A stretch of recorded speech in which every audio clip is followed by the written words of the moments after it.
reservada hasta el final. Quiero darle otro ejemplo. En el libro de Hechos, cuando Esteban está haciendo, Esteban da su sermón y él tiene una visión. Y Esteban ve a Jesús. Eso está en Hechos 7, 55, 60. Dice, pero Esteban, lleno del Espíritu Santo, fijos los ojos en el cielo, vio la gloria de Dios y a Jesús de pie a la diestra de Dios. Y dijo, he aquí veo los cielos abiertos, dijo Esteban, y al Hijo del Hombre de pie a la diestra de Dios. Entonces ellos gritaron a gran voz y tapándose los oídos, arremetieron a una contra él y echándolo fuera de la ciudad, comenzaron a apedrearle y los testigos pusieron sus manos a los pies de un joven llamado Saulo. Mientras apedreaban a Esteban, él invocaba al Señor. Y ojo a esto que voy a decir. Él invocaba al Señor y decía, Señor Jesús, recibe mi espíritu. Y cayendo de rodillas, clamó en alta voz, Señor, no les tomes en cuenta este pecado. Habiendo dicho esto, durmió o murió. Esteban dice dos cosas. Señor, recibe mi espíritu. ¿Eso a qué nos recuerda? En tus manos encomiendo mi espíritu. Y luego cuando él dice, no les tomes en cuenta este pecado, ¿se acuerdan cuando Jesús dijo, Padre, perdónalos porque no saben lo que hacen? ¿Qué estaba haciendo Jesús en esta visión con Esteban? Asistiéndole en el momento de la muerte para que él pueda responder cristianamente frente a la muerte. Esteban, no voy a decir que no le dolió porque no estaba yo ahí, pero me imagino que estaba tan extasiado de lo que estaba viendo, que lo iban a recibir, o sea que lo que seguía para él era la bienvenida. Jesús, miren ustedes en este texto, no está sentado en el trono, en Hechos 7, sino que está de pie al lado del trono, como queriéndole, Esteban, aquí te estoy esperando, aquí te estoy esperando. Entonces no está sentado en el trono como comúnmente se habla, sino de pie en el trono, en señal de bienvenida en medio de ese momento. Y es por esa razón, entonces, que nosotros podemos ver que Jesús nos asiste con su intercesión en los momentos presentes.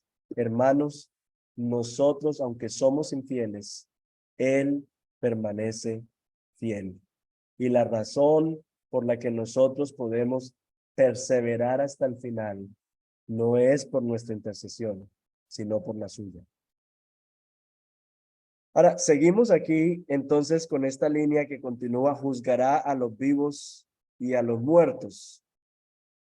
Nosotros normalmente pensamos en el juicio como algo negativo.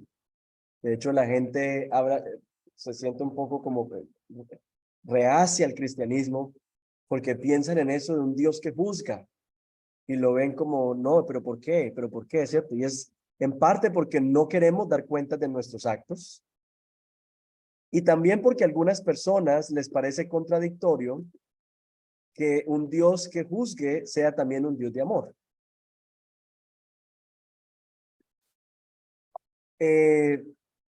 Ahora, creo yo que es necesario que hablemos de por qué es necesario el juicio. ¿Por qué es necesario el juicio? Todos nosotros nos encontramos votando, y yo no voy a hablar aquí de política, pero nos encontramos votando en las elecciones por el menos malo.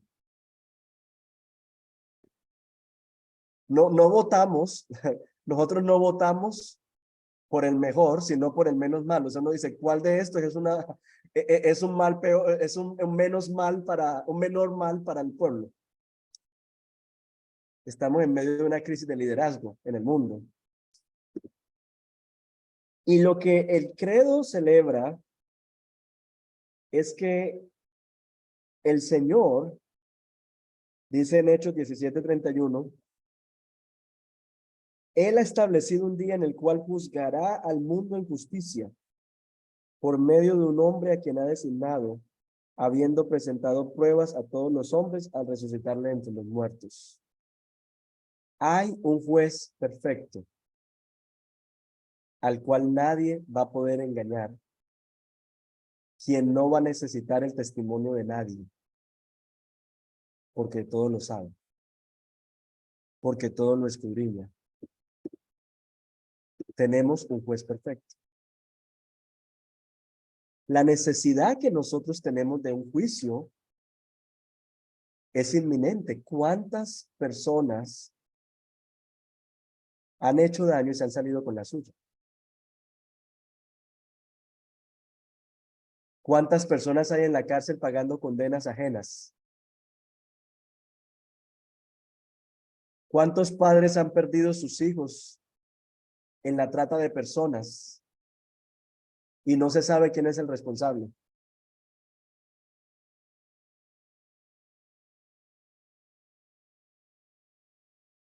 A muchos les han generado violencia, pero usted no tiene los medios para vengarse.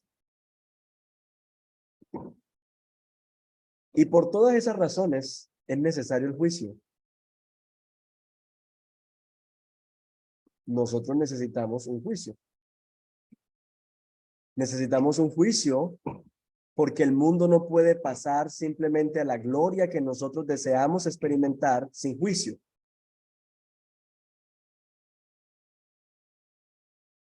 Necesitamos que muchas relaciones que han sido quebradas sean sanadas a través del juicio.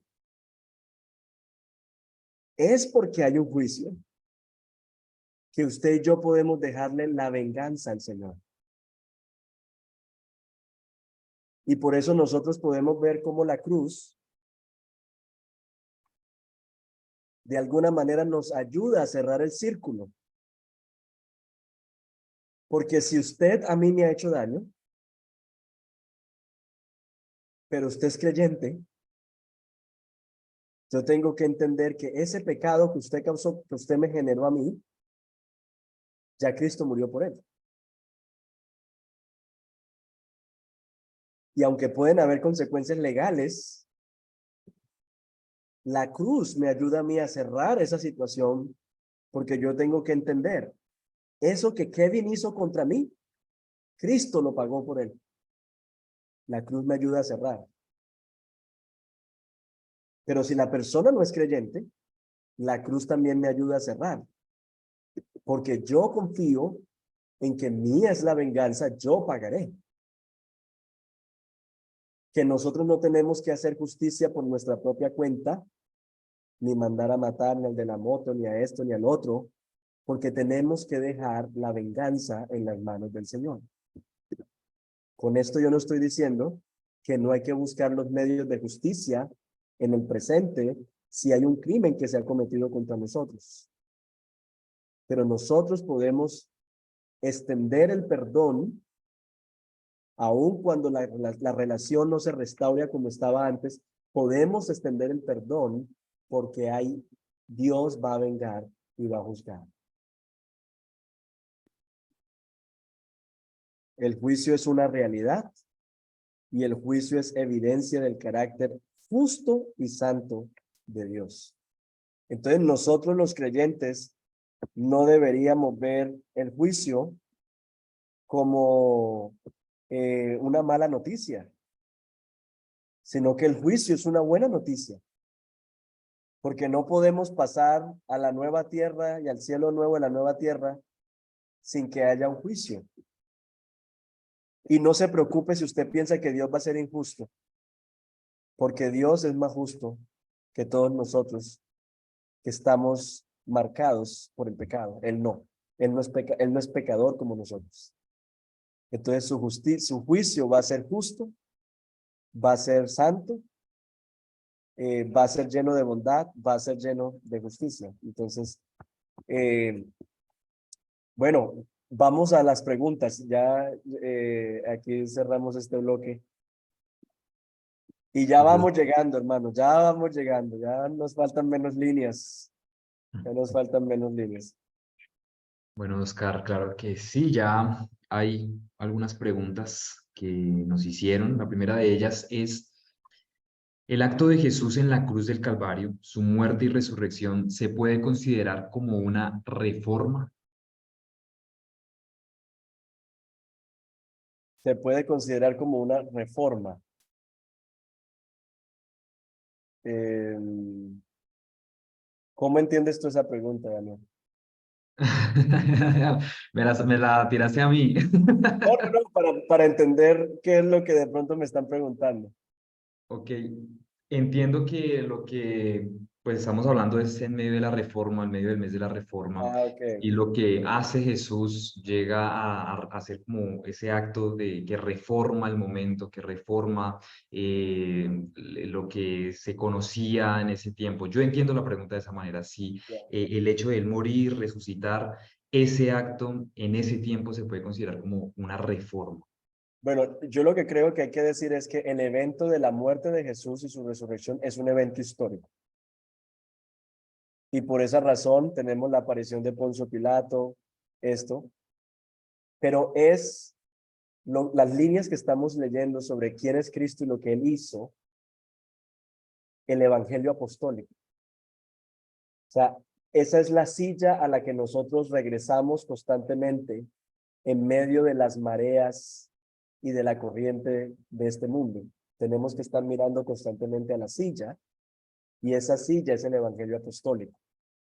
Y eso fue lo que hicieron los reformadores, regresar a la cruz, regresar al tema del perdón de los pecados y cómo es que el ser humano es perdonado por Dios. Es a través de indulgencias, es a través de nuestras obras o su obra. Porque algo que es muy interesante es que el credo celebra la iniciativa divina. Que mira, Dios envió a su Hijo, Dios, o sea, celebra la iniciativa divina en nuestra redención. Entonces, yo sí creo que la reforma mira nuevamente el evento histórico para poder enfrentar los momentos, el momento que está viviendo la iglesia. Y al final de esta exposición, si tenemos tiempo, voy nuevamente a regresar a eso de los desafíos de nuestro tiempo y cómo la reforma es simplemente un ejemplo de cómo nosotros en nuestro tiempo tenemos que regresar al evangelio apostólico para poder darle frente a todos los temas sociales que tenemos nosotros frente a nosotros.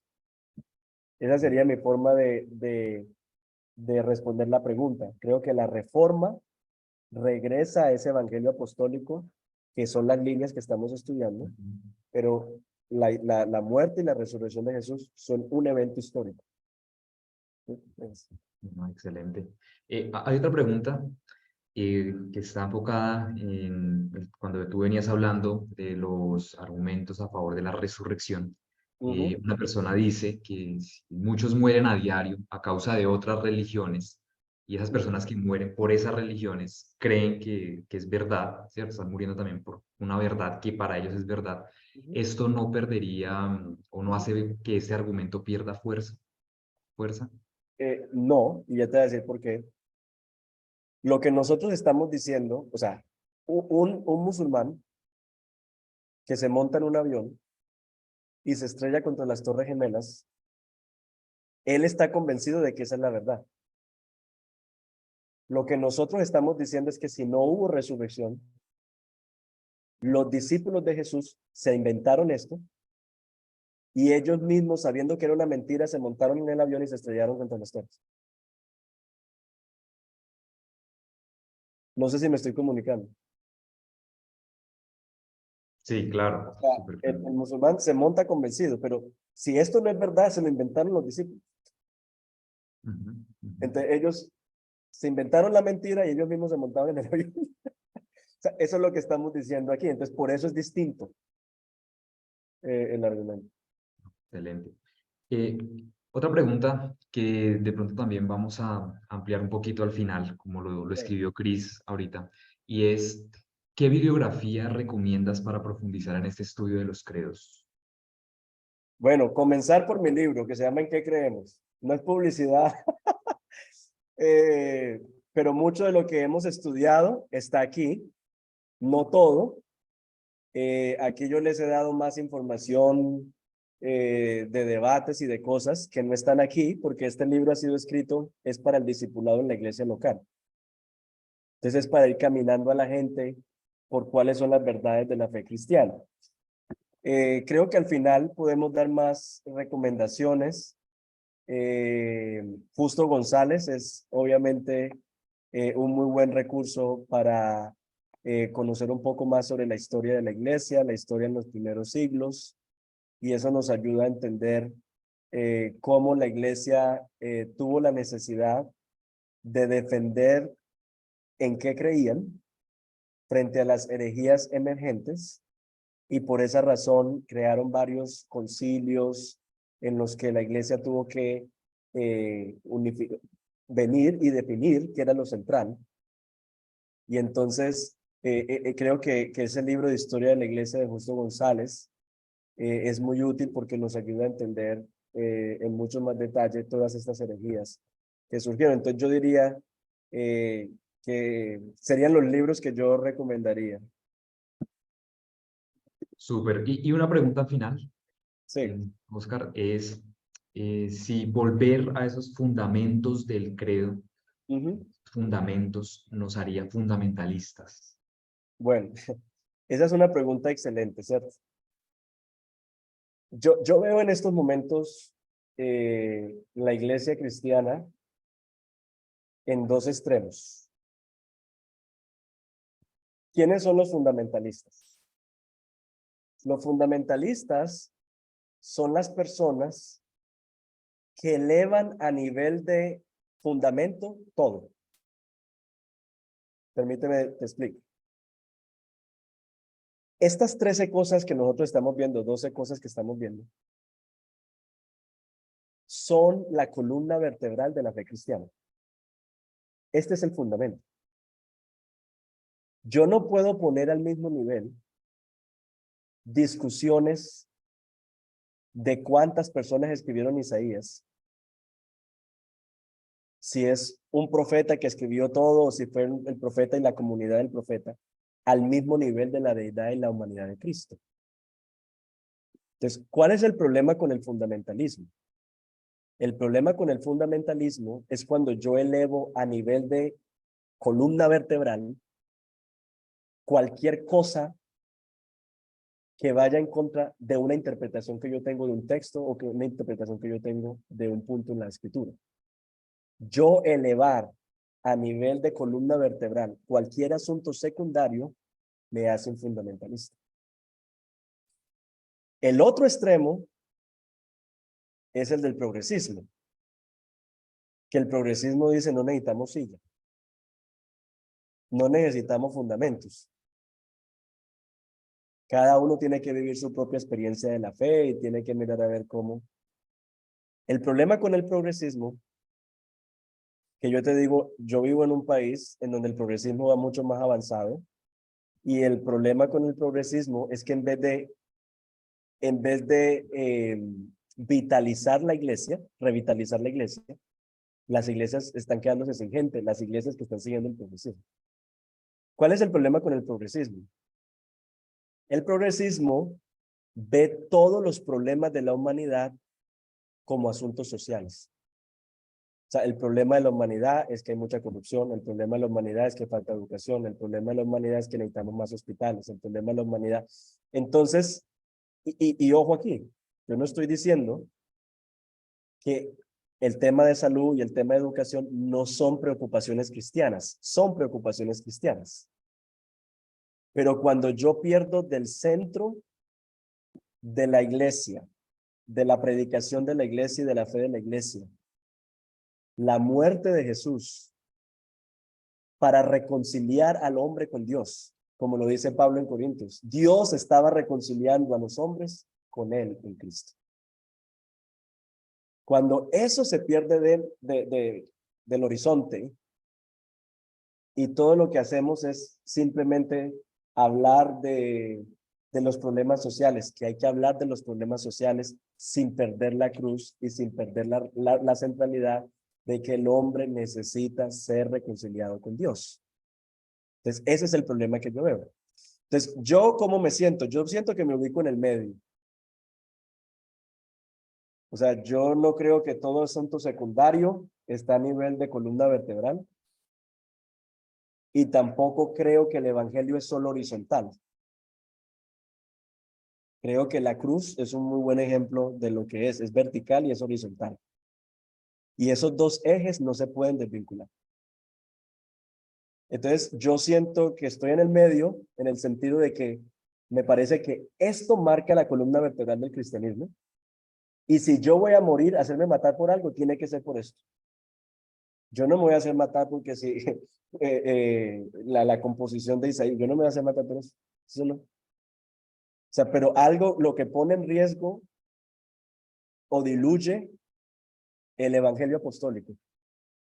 Fue por eso que los apóstoles estuvieron dispuestos a morir, por el evangelio apostólico. Y de alguna manera, si tú te das cuenta, tanto el fundamentalismo como el progresismo no nos permite vivir en la ciudad de Dios. Por eso es que necesitamos este punto en el medio. Porque el fundamentalismo dice, el que no esté de acuerdo conmigo en todas mis interpretaciones bíblicas, no es mi hermano. Entonces es separatista, o sea, solamente hay un grupo selecto que está de acuerdo conmigo en todo lo que yo creo y esos son mis hermanos. Pero también el progresista dice lo mismo. No, yo no, es que tú eres un fundamentalista y todo. Entonces tenemos que llegar a un punto en el que tenemos una columna vertebral para entonces luego de decir, mira Daniel, con respecto a lo demás, podemos tener diferencias de apreciación, diferencias de interpretación, y tú sigues siendo mi hermano en Cristo y podemos vivir en la ciudad de Dios.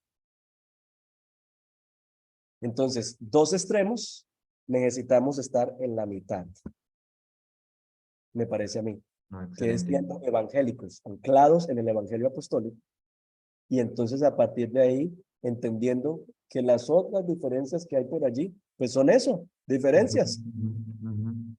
Pero todo aquel que dice que Jesucristo ha venido en la carne, ese es de Dios. ¿Sí ves? Eso es lo central en el asunto. Excelente, Oscar. Muchas gracias por tus respuestas. Continuemos a la segunda parte. A los hermanos les digo, de verdad, si están interesados en el libro, si quieren tener más información, quédense hasta el final. Vamos a dar una información acerca de esto. Entonces, si quieres, Oscar, continuemos y ya tenemos unos minuticos para culminar la temática. Entonces, ¿continúo ya o vas a dar un receso? O cómo? No, continúa si quieres de una vez. Ah, listo. Vale, perfecto. ¿Cuánto me queda? 25 minutos de Ujú. contenido, amigo. Al final 25 vamos a... minutos. Bueno, Sí, pongamos el acelerador a esto. sí, Ya estamos permíteme, llegando, hermano. Ya estamos llegando. Ya estamos llegando. ya casi, permíteme, hermano Oscar. Los hermanos que se queden al final recuerden que hay una sorpresa para ustedes, entonces no se desconecten, bien termine el pastor Oscar. Adelante, amigo. Listo. Creo en el Espíritu Santo. Bueno, ya se han dado cuenta entonces que el credo está estructurado el bautismo de Jesús, bautizándonos en el nombre del Padre, del Hijo y del Espíritu Santo. Esa es la estructura que toma el credo, o sea, el bautismo de Jesús. Ahora entramos al Espíritu Santo. Es una línea importante.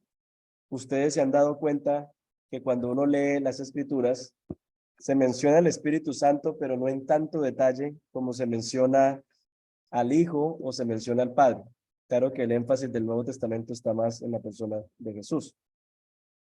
Y la razón no es porque el Espíritu Santo no sea importante, sino porque el Espíritu Santo es como los fotógrafos de la familia, que no aparecen en las fotos, bueno, antes del selfie, ¿no?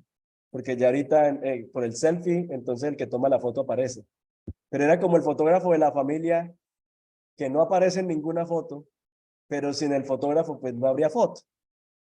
Entonces el Espíritu Santo está en la tarea de revelarnos a Cristo y su relación con el Padre y cómo nosotros somos traídos a una relación con el Padre. De tal manera entonces que el Espíritu Santo está en la tarea de dejarnos este canon de la Escritura allí, inspirando a los autores con respecto a nuestra salvación. Quisiera decir varias cosas. La vida sin el Espíritu Santo.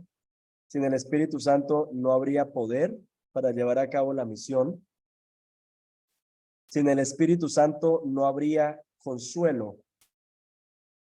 Dice que Él es el consolador, pero en realidad lo que hace el Espíritu Santo es que lo que Cristo hizo por nosotros, el Espíritu Santo lo hace en nosotros. Entonces el Espíritu, a tal punto que a veces se menciona de que el Espíritu es el Espíritu de Cristo, pero no es porque el Espíritu y Cristo no son dos personas distintas, sino porque el Espíritu Santo nos convence de las promesas de Dios y nos afirma de que esas promesas son para nosotros.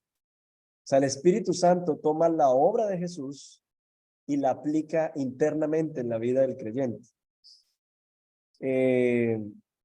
Entonces, esa es la forma en la que Él nos consuela. Toma la esperanza que viene de la victoria de Cristo y la infunde dentro de nosotros. Sin el Espíritu Santo, no habría gozo. El Espíritu Santo es el que nos imparte gozo en medio del peregrinaje cristiano, especialmente en medio del sufrimiento. Porque el Espíritu Santo, justo aparece ese tema del gozo, es en los contextos en donde hay sufrimiento. Entonces, la vida sin el Espíritu sería carente de poder, carente de consuelo y carente de gozo. El Espíritu, la vida con el Espíritu es maravillosa porque el Espíritu nos sella.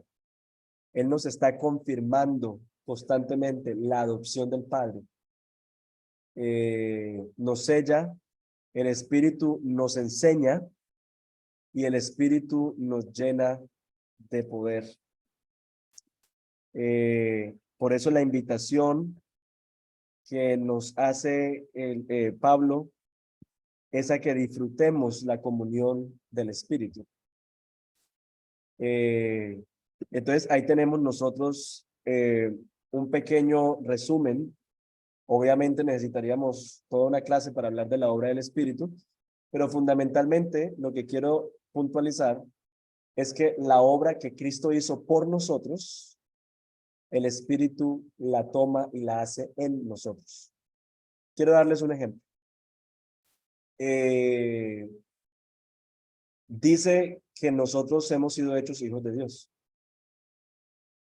Y está uno pasando por una prueba y viene inmediatamente el pensamiento. Si usted fuese hijo de Dios, usted estaría en las nubes, usted no estaría pasando por lo que está pasando.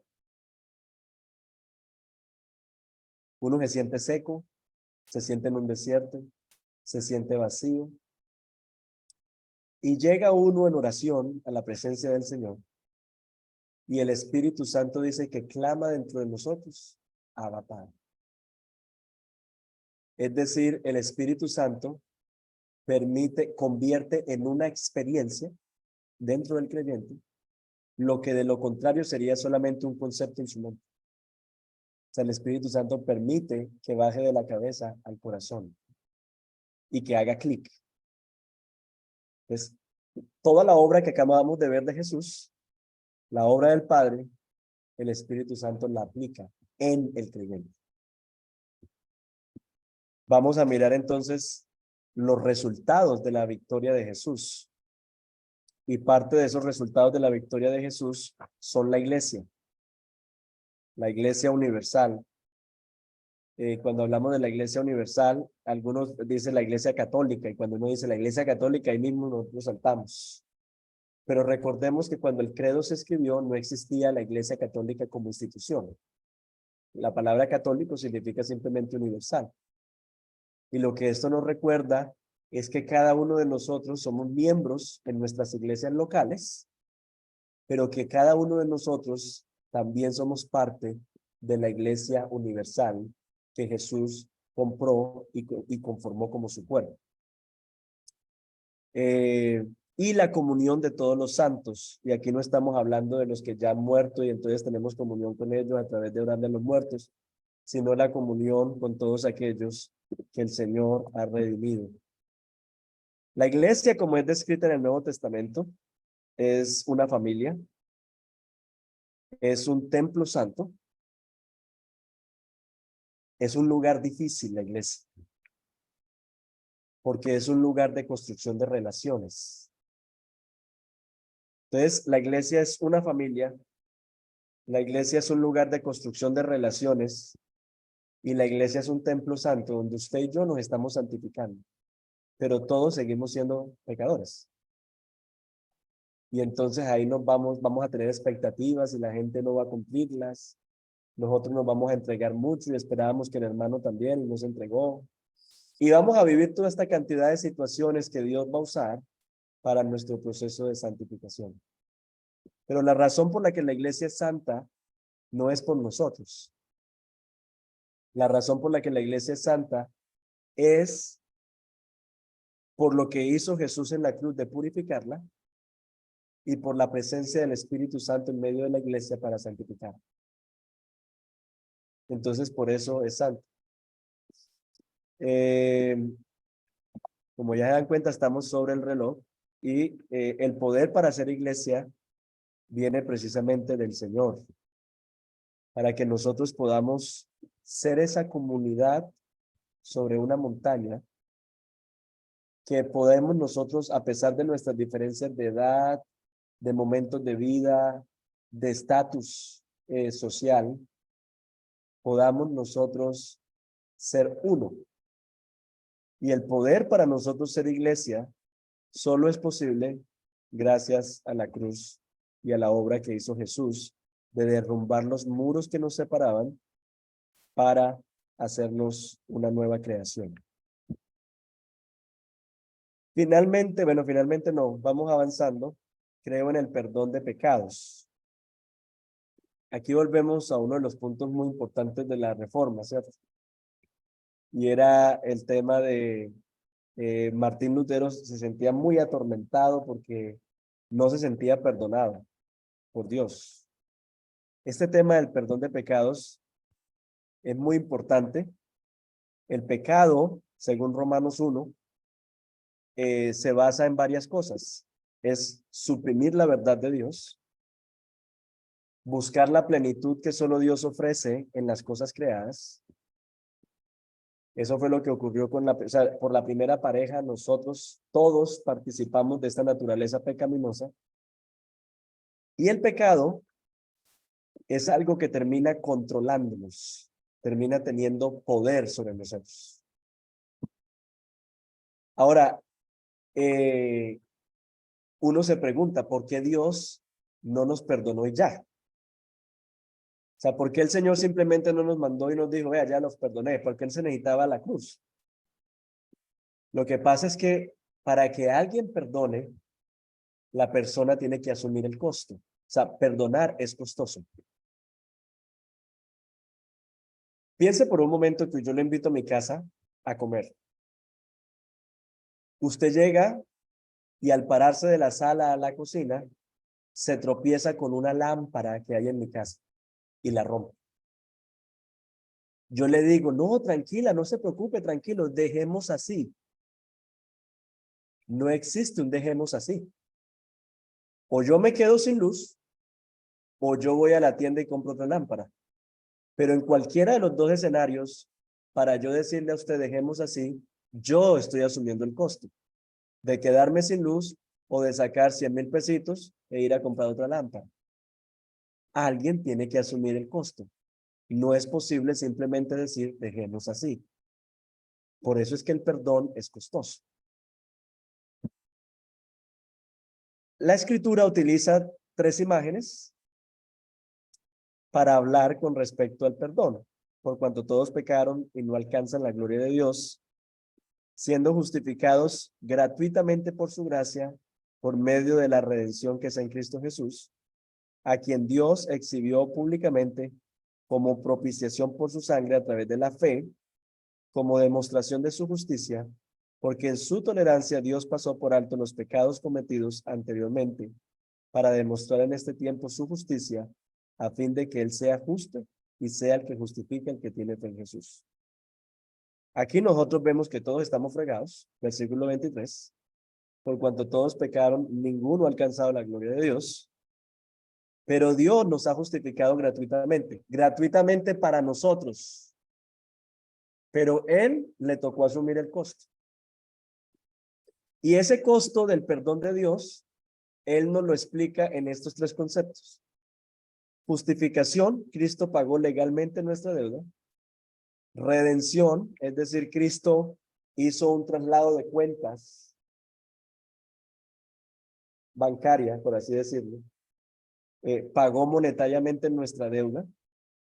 Pero no era que yo debía 1.000.000 y Él me pasó 1.000.000 que había en su cuenta.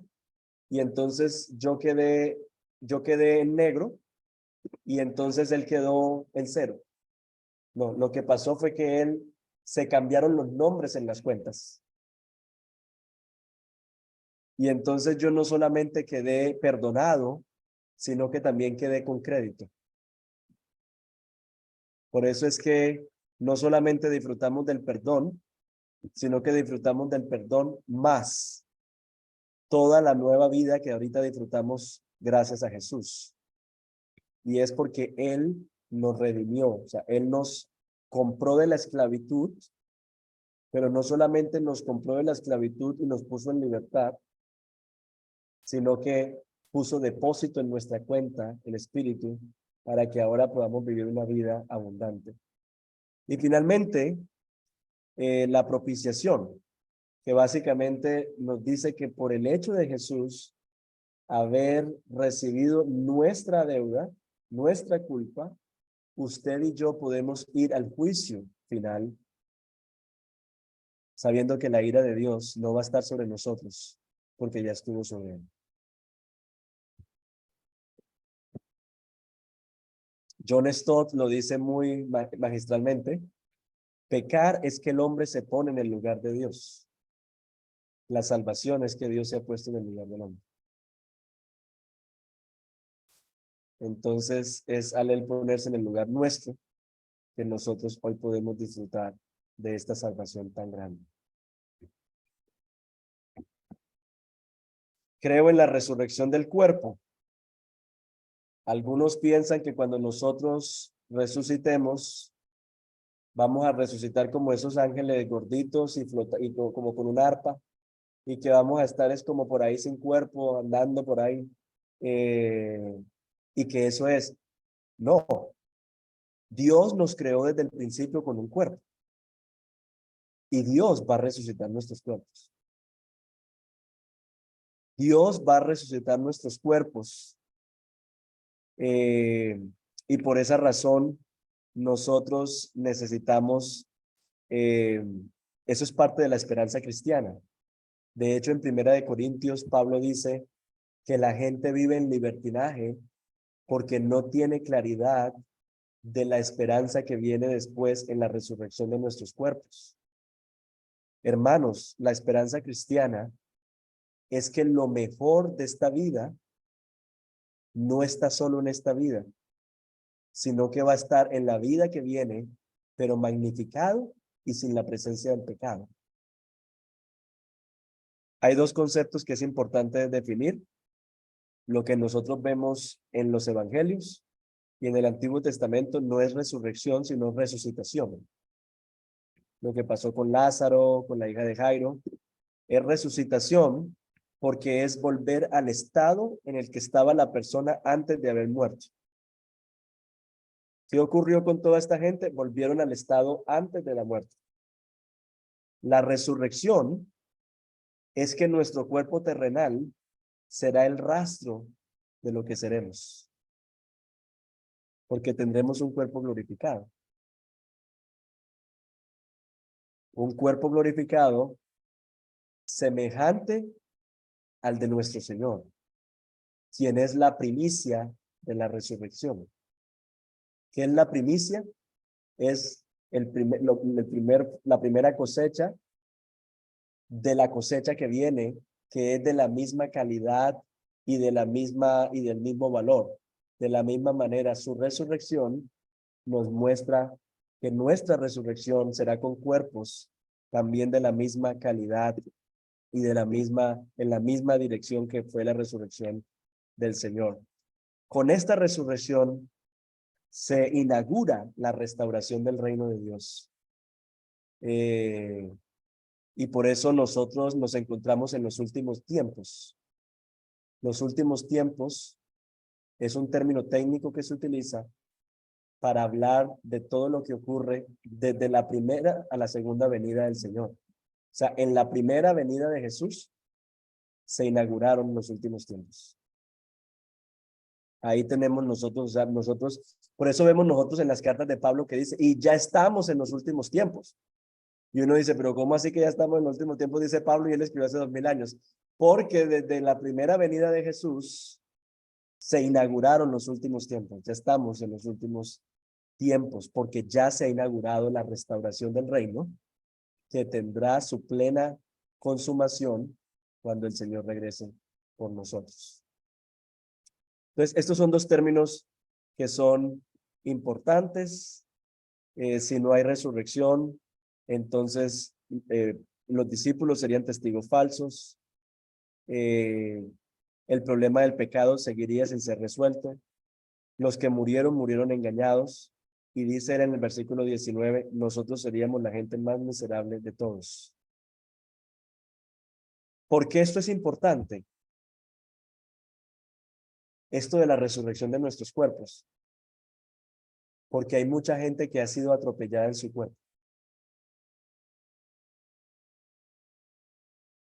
Para una pastoral de personas que han sido abusadas, de gente que ha sido violentada en su propio cuerpo, este tema de la resurrección de nuestro cuerpo es vital, así como también lo es llevar a la gente a ver lo que ocurrió con el cuerpo de Jesús.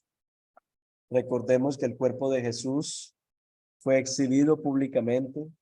Recordemos que el cuerpo de Jesús, él perdió agencia cuando dice que le quitaron la ropa, lo llevaron, lo crucificaron. O sea, todo lo que vive una víctima de abuso, de trata, lo vivió Jesús en la cruz y en el maltrato a su propio cuerpo. Ese cuerpo que los hombres maltrataron, Dios lo resucitó. Y por eso todo ese maltrato que ha habido contra el cuerpo, Dios lo va a revivir en la resurrección de nuestros cuerpos. Hermano, y si usted ha vivido toda la vida acomplejado también con su cuerpo, esta línea también es una buena noticia, porque allí usted va a ser la mejor versión suya en la resurrección de nuestros cuerpos. Es curioso que el bullying y los mayores complejos de nuestra vida están asociados con nuestro cuerpo. Y parte de la nueva vida y de la vida futura que Dios nos regala es que Dios va a restaurar y redimir todos esos complejos que nosotros tenemos con nuestro propio cuerpo. Si ven por qué esto del credo es tan maravilloso, esto es una belleza. Son las implicaciones de lo que ocurrió a través de la muerte de Jesús. Y finalmente, bueno, aquí tenemos nosotros en este relato de Mateo 27, miren lo que dice, versículo 28, desnudándole, le pusieron encima un manto escarlata, tejiendo una corona de espinas, se la pusieron, ojo a los verbos. Jesús no es el sujeto activo, él recibe la acción de la gente. Desnudándole, le pusieron, se la pusieron sobre su cabeza y arrodillándose delante de él le hacían burla. 30, escupiéndole. Después de haberse burlado de él, le quitaron el manto, le pusieron sus ropas y le llevaron para crucificarse.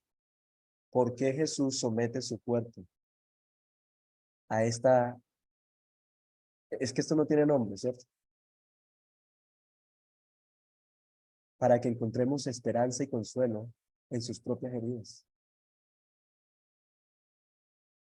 Para que nosotros en el trabajo pastoral podamos decirle a la gente, yo hermano no he pasado por lo que tú has pasado, pero leamos Mateo 27, porque el Señor sí sabe lo que tú estás pasando. porque Él sometió su cuerpo a tal crueldad para poder redimir tus propias heridas.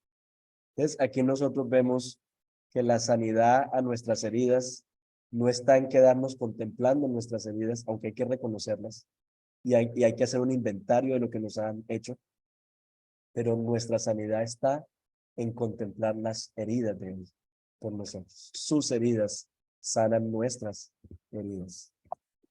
Y terminamos entonces, todavía tengo 10 minutos.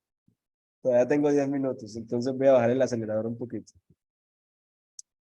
Esto tiene implicaciones para nosotros, dice Pablo, cuando yo sé que mi cuerpo va a resucitar, entonces yo me cuido de las amistades porque las malas compañías corrompen las buenas costumbres. Entonces yo soy sobrio y dejo de pecar porque sé que lo mejor está por venir. Recuerden, hermanos, ¿qué fue lo primero que hizo Jesús después de resucitar? Comerse un pescado bien bueno. Entonces no crean que es que allá vamos a estar todo el tiempo tocando arpas y todo eso. No. El Edén no fue un plan inicial y ya. El Edén es el plan de Dios.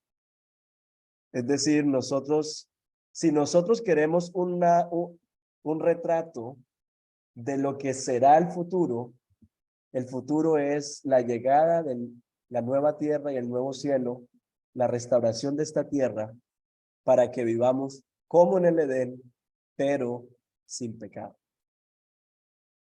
Entonces, por eso dice Pablo, estad firmes, constantes, abundando siempre en la obra del Señor, sabiendo que vuestro trabajo en el Señor no es en vano. ¿Y por qué no es en vano? Pues porque hay resurrección de nuestros cuerpos. Y ya entonces llegamos a la última línea y la vida eterna. Y el testimonio es este, que Dios nos dará vida eterna. ¿Dice eso el texto? ¿Dios nos dará vida eterna? No, dice Dios nos ha dado vida eterna. ¿Y esta vida está en quién? En su Hijo. El que tiene al Hijo tiene la vida y el que no tiene al Hijo no tiene la vida.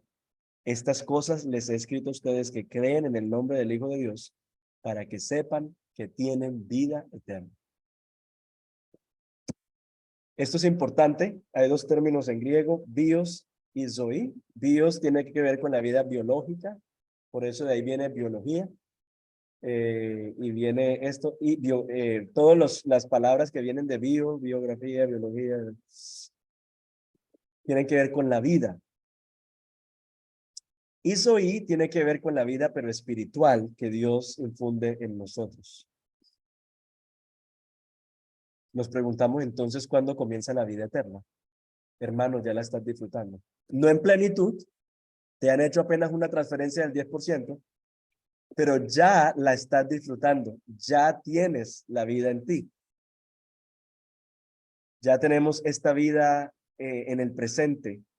No estamos exentos de dificultades, pruebas y desafíos, pero ya tenemos esta vida. Y dice él que la vida eterna está en Cristo. Estamos esperando la transferencia en el futuro, cuando ya el Señor regrese y restaure todas las cosas del 90% que tenemos pendiente, pero ya tenemos el 10% que ha sido transferido. Pero miren algo interesante, y es que nos dice que la vida eterna es Cristo y está en Cristo. En otras palabras, el hecho de que nosotros seamos cristianos, el hecho de nosotros ver la vida presente a través de los lentes de Cristo, nos lleva a nosotros a ver la vida de manera distinta, y eso ya es experimentar la vida, aparte de que tenemos el Espíritu Santo de Dios trabajando en nosotros. Pero, por ejemplo, ¿cómo vemos nosotros la vida? Nosotros vemos la vida y las cosas terrenales de una manera distinta a como la ve la gente que no tiene a Cristo. Porque para la gente que no tiene a Cristo, todo lo que hay en la vida es lo que está en esta vida. Y por eso ellos tienen la ventana de la eternidad cerrada. Todo es en esta vida. Pablo lo dice en Filipenses, cuyo fin es perdición, cuyo Dios es su apetito y cuya gloria está en su vergüenza, los cuales piensan solo en las cosas terrenales. porque nuestra ciudadanía está en los cielos, de donde también ansiosamente esperamos a un Salvador, el Señor Jesucristo. Nosotros tenemos una visión de la vida distinta a la gente que no está en Cristo, y ya eso es experimentar la vida de Dios. Pensemos, por ejemplo, en cómo envejecemos. Nosotros vivimos en una cultura obsesionada con no envejecer. Gente gastando cantidades exorbitantes de dinero en cirugías y en muchas cosas porque no queremos envejecer. Pero nosotros vemos el envejecimiento de una manera distinta. Yo no estoy diciendo que no hagan ejercicio, no estoy diciendo que nos echen su cremita, yo no estoy diciendo nada de esas cosas, pero lo que estoy diciendo es que nuestra visión del envejecimiento cambia, o sea, nuestra visión de todo en la vida cambia cuando nosotros vemos la vida a través de Cristo. Ya para nosotros, aunque nuestro hombre exterior va decayendo, no estamos obsesionados con nuestro hombre exterior, sino en cómo nuestro hombre interior se renueva cada día por la obra que Dios va haciendo en nuestras vidas. Y vivimos con dignidad los 30, los 40, los 50, los 60, los 70 y los 80, porque sabemos que en todo ese peregrinaje Dios nos ha instruido en sabiduría. Las canas son sabiduría. La gente no ve las canas como sabiduría. Sin Cristo las canas no son sabiduría, las canas hay que taparlas.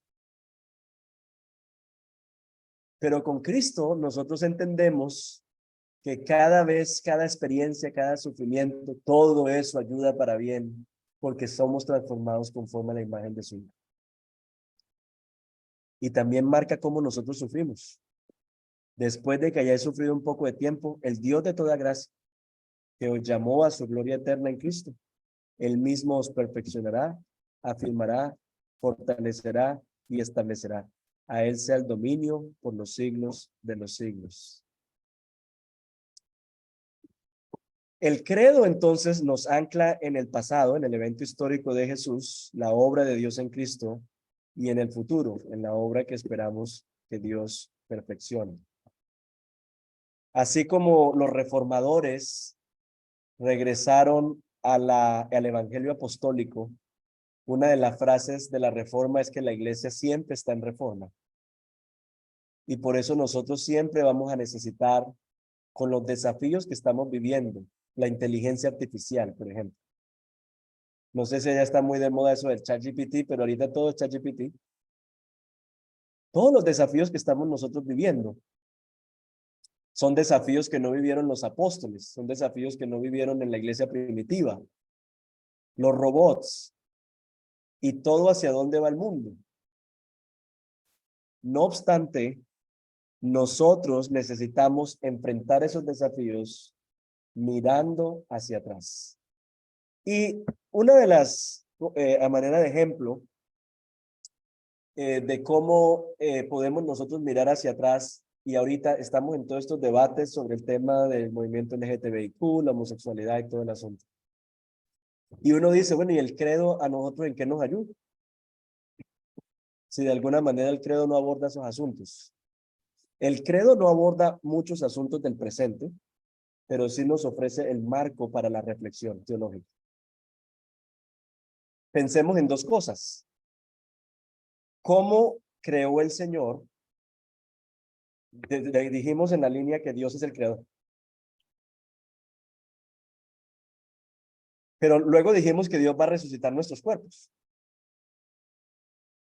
¿Y saben qué dice 1 Corintios 15? Que nuestros cuerpos van a resucitar conforme al designio divino en el primer cuerpo.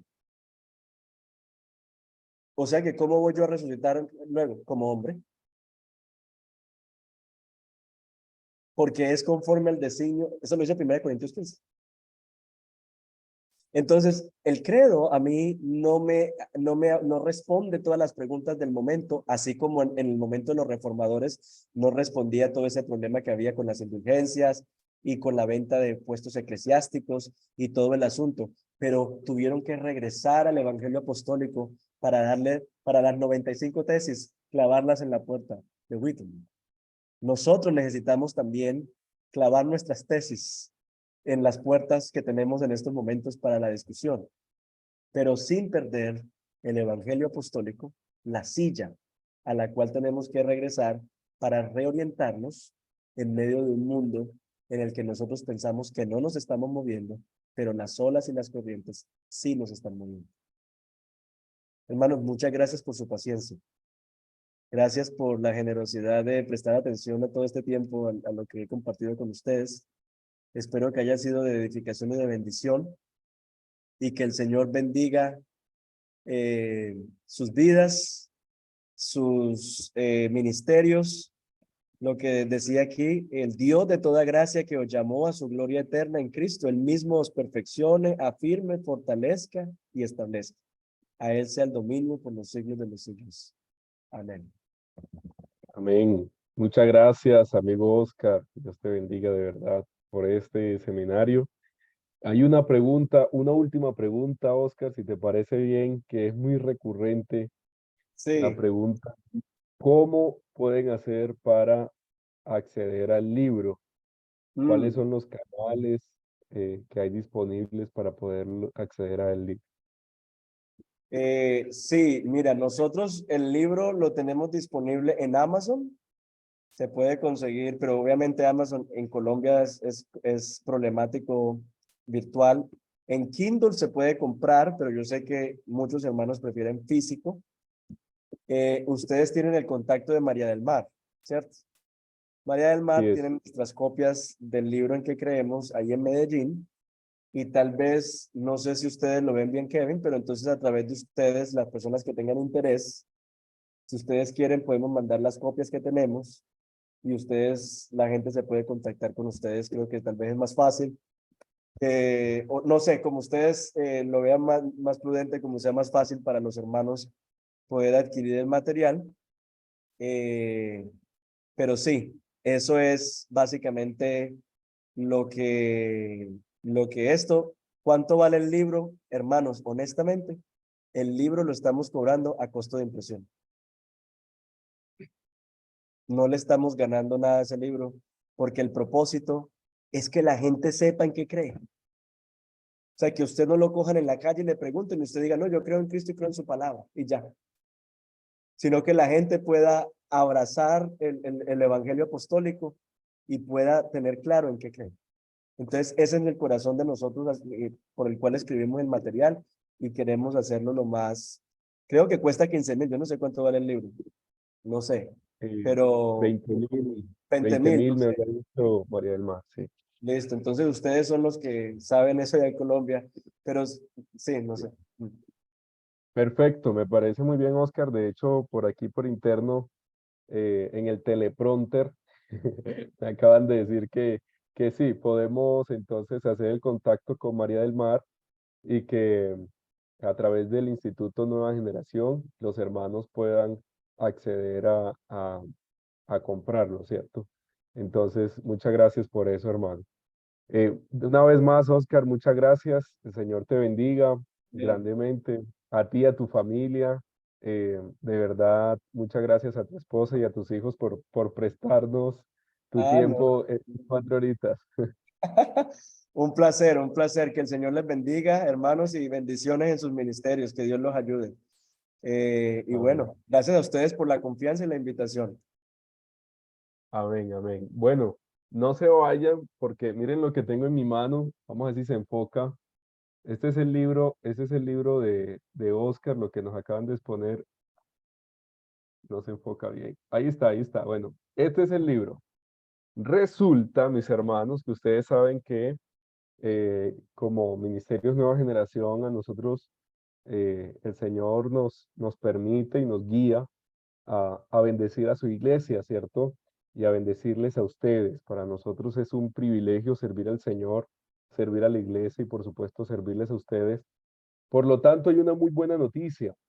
Y es que en este momento, en este instante, para los que se quedaron hasta el final, vamos a estar sorteando, ojo pues con esto, 15 ejemplares del libro de manera gratuita. Entonces, déjenme, yo digo unas cosas primero antes del sorteo, ¿no? Número 1, recuerden llenar el link de asistencia los que son estudiantes del instituto. Link de asistencia. Entonces mis compañeros van a poner en este momento el link de asistencia en el chat. Entonces, número 1, por favor, llenen link de asistencia los que son estudiantes del instituto. Link de asistencia. Número 2. Ok, número 2.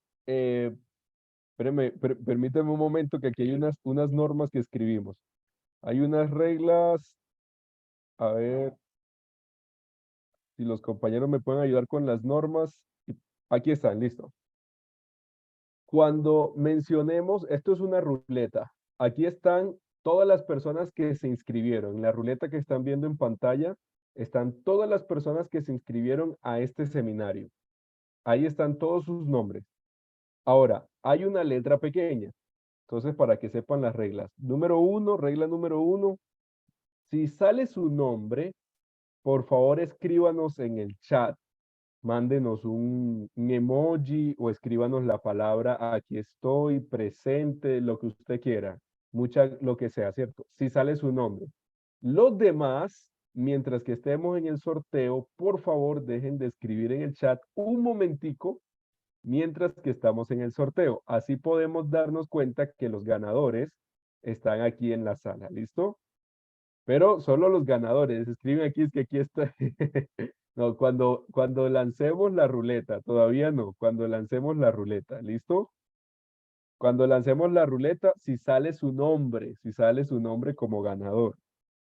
Número 2, en las reglas, número 2, si usted sale como ganador de la ruleta, debe comunicarse con Pedro Bolívar antes, a más tardar, el miércoles 1 de noviembre, es decir, hasta el miércoles de esta semana que viene, ustedes, los ganadores, tendrían plazo para reclamar su premio. No es que el próximo año, por allá en, yo qué sé, en junio, nos van a escribir a decirnos, mira, yo me gané el libro de Oscar y estoy escribiendo para reclamarlo. No, señor. Aquí acaban en el chat publicar el contacto de Pedro Bolívar. Los que ganen el libro, vuelvo y repito, deben comunicarse con Pedro Bolívar para reclamar su premio a más tardar hasta el próximo miércoles. Y tercera regla, y esta es la última, los ganadores deben asumir el costo de envío del libro. Deben asumir el costo de envío del libro si viven en otras ciudades. O si viven en Medellín, lo pueden ir a reclamar a nuestras oficinas principales. ¿Listo?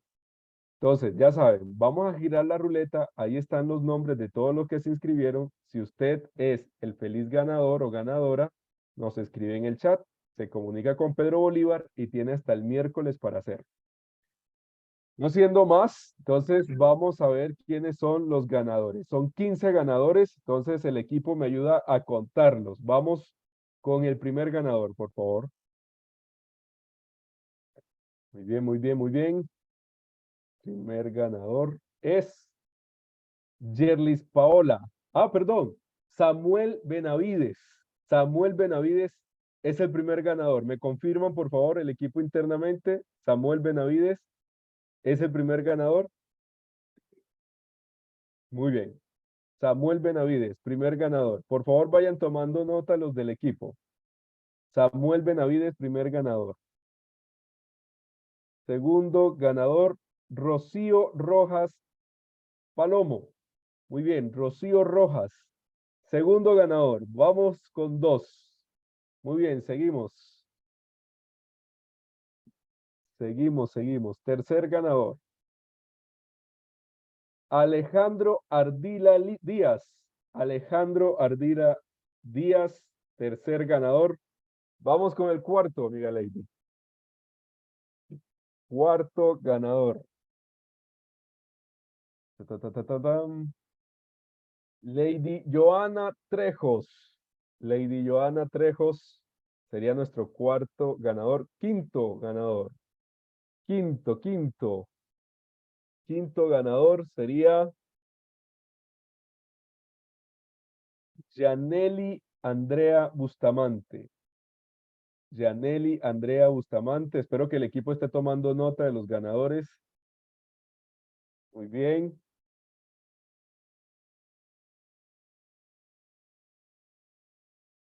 Muy bien, este sería el sexto ganador, ¿cierto? Sexto ganador es este, María Rodríguez de Bulla. Sería nuestro sexto ganador. Vamos con el séptimo. Séptimo ganador. Harlison David Vergara Montes. Muy bien, muy bien. Ese sería el séptimo ganador. Vamos con el octavo ganador.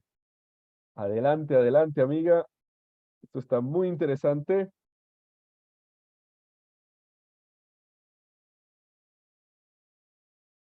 Angilicet Noreña Peña. Octavo ganador. Angilicet Noreña Peña. Muy bien, vamos con el noveno ganador. Son 15 libros. Vamos con el noveno. Muy bien, Victoria Hidárraga Santos. Victoria Hidárraga Santos. Ganador número 10. Vamos a ver. Vamos a ver, el décimo libro. Gina Paola Urueta Camargo. Gina Paola Urueta Camargo. Décimo ganador. Muy bien. Ganador número 10. Ahora, ganador número 11. El libro número 11 que vamos a entregar es para Manuel Alejandro Dueñas. Manuel Alejandro Dueñas Alfonso. Ganador del libro número 11. Para el libro número 12. Libro número 12. María Andrea Garay. María Andrea Garay Lastre. María Andrea Garay Lastre, libro número 12. Ahora, libro número 13. Libro número 13. Mauren Tatiana Ospino Ibarra. Mauren Tatiana Ospino Ibarra. Muy bien, muy bien. Libro número 14. Quedan solamente dos. Quedan solamente dos. Libro número 14. Faisuli Agudelo Giraldo. Faisuli Agudelo Giraldo. Muy bien. Y por último, nuestro último hermano o hermana que será bendecido con el libro sería Nubia Muñetón Bedoya, libro número 15. Muy bien, Nubia Muñetón Bedoya es la hermana, la última hermana ganadora del libro. Recuerden entonces las reglas para reclamar su premio. Felicitaciones a todos los hermanos que se acaban de ganar este libro. Fueron 15 libros. Ahí nos aparecen entonces estos ganadores. Reglas, recuerden, escribirle a Pedro Bolívar, ¿cierto? Tienen plazo para escribirle hasta este próximo miércoles y deben entonces pagar el envío del libro o reclamarlo en las oficinas. Recuerden los estudiantes del instituto, por favor, llenar el link de asistencia. El link de asistencia, los que son estudiantes del instituto, algunos este año se gradúan y necesitan reportar esta asistencia. Entonces vamos a publicarlo. Vamos a publicarlo en el chat, el link de asistencia. Muy bien, hermanos, no siendo más, de verdad, muchísimas gracias por haber participado de este seminario. Una vez más, gracias al pastor Oscar, a todo el equipo del instituto que estuvo ahí tras bambalinas, a Lady, a Daniel, a Pedro, a Luzdari, a Cristian Restán y a Andrés Barraza, que también se encuentran por aquí. El Señor les bendiga grandemente a todos y les mandamos un abrazo enorme. No sé si podemos habilitar los micrófonos de los hermanos para que se despidan, amigos. Sí. Vamos a tratar de habilitar. Ahí está, creo que ahora sí pueden habilitar sus micrófonos Dios les Muchísimas bendiga. gracias. Bendiciones, muchas gracias. Bendiciones, mil gracias. Gracias, gracias.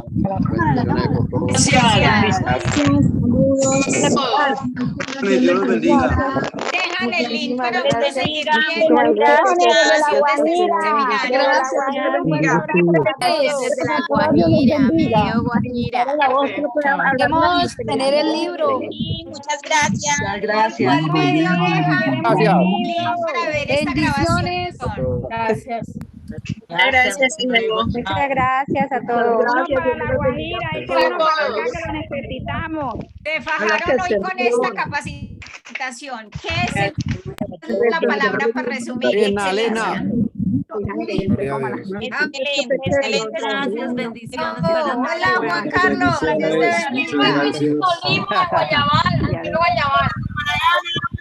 No ganamos ni pío. Dios se bendiga. Oscar, gracias, Oscar. Papi, me gané el libro. Bendiciones para No todos. ganamos ministerio. Dar un abrazo. Dios los bendiga. Un abrazo. para todos. Bendiciones, bendiciones. Queremos el libro. Hernández También para la Guajira mañana. no tenemos ni uno, así que vamos, vamos. De Nueva Bogotá. generación. Muchas gracias a todos, a los pastores y a todos mis hermanos. Clara, el Muchas seminario. gracias para todos. Bendiciones. Bendiciones. Un feliz fin de semana para todos. Gracias. Qué regalo más grande el seminario. Que lo disfruten. Regalazo. Muchas gracias. Qué bendición. Que les bendiga desde Tuluá. Amén. Saludos. Bendiciones. Dios les bendiga, amados hermanos. Gracias desde Pailita, Cefap. Muchas bendiciones. Gracias por acompañarnos, hermanos. Amén. Dios les bendiga desde Ibagué.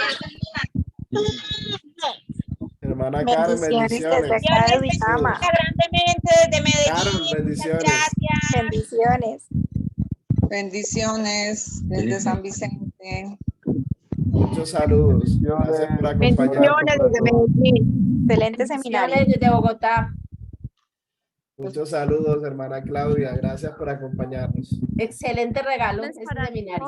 Gracias desde Armero Guayabal.